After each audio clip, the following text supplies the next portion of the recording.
Alors, soyez les bienvenus dans notre belle émission Vivre sa foi. Aujourd'hui, nous continuons avec toujours le thème Préparons-nous. Et le sous-thème aujourd'hui, c'est l'Église, l'épouse de Christ. Je vais lire 4 textes, pas longs. Je commence, Apocalypse, chapitre 22, verset 14. Heureux ceux qui lavent leur robe afin d'avoir par droit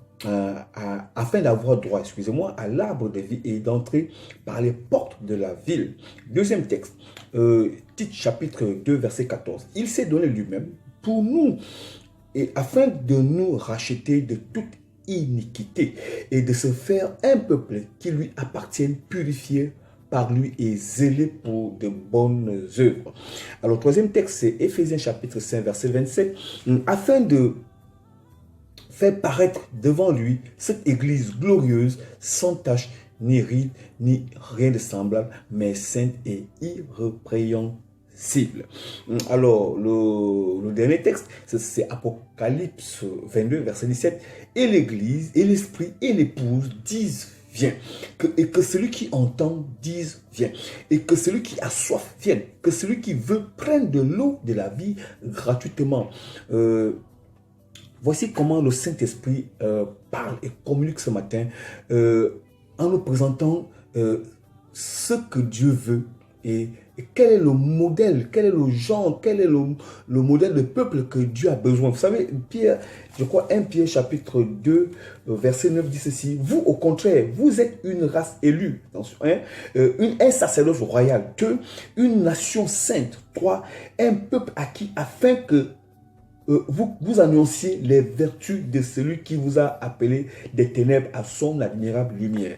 L'objectif de Dieu, c'est que nous sommes sauvés, nous soyons sauvés, nous soyons sans tache, ni rides et ni rien de semblable. Et nous, à notre tour, bien sûr, nous puissions faire appel à ceux qui ne sont pas encore sauvés. Vous savez, au départ, lorsqu'on dit « et l'esprit et l'épouse disent viens », c'est vrai, on se dit, voici, on appelle la fin du monde, que Jésus descend, qu'il l'enlèvement. Oui, ça c'est vrai. C'est d'une part. D'un autre côté, vous savez, et l'esprit et l'épouse disent viens.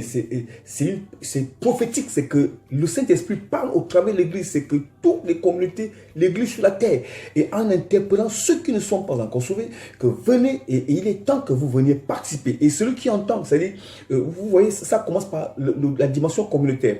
On va maintenant à la dimension individuelle. Et on dit, celui qui entend, dise viens. C'est celui qui a reçu Christ, qui est sauvé et qui lave sa robe tous les jours dans le sang de l'agneau afin d'avoir droit à l'arbre de vie. C'est lui qui connaît Dieu et qui amène maintenant à véhiculer l'évangile. Les pasteurs, évangélistes, quel que soit ce que tu as, l'appel, le ministère auquel tu exerces, et tu dis viens et que les hommes viennent. Et maintenant, un autre niveau, c'est ceux qui écoutent la voix de Dieu, ceux qui en fait ne connaissent pas Dieu, mais qui ont soif et qui veulent aussi participer à la vie, viennent et accourent, ils viennent recevoir Jésus, ils viennent se réconcilier avec Christ, et ceux-là qui prennent l'eau de la vie gratuitement.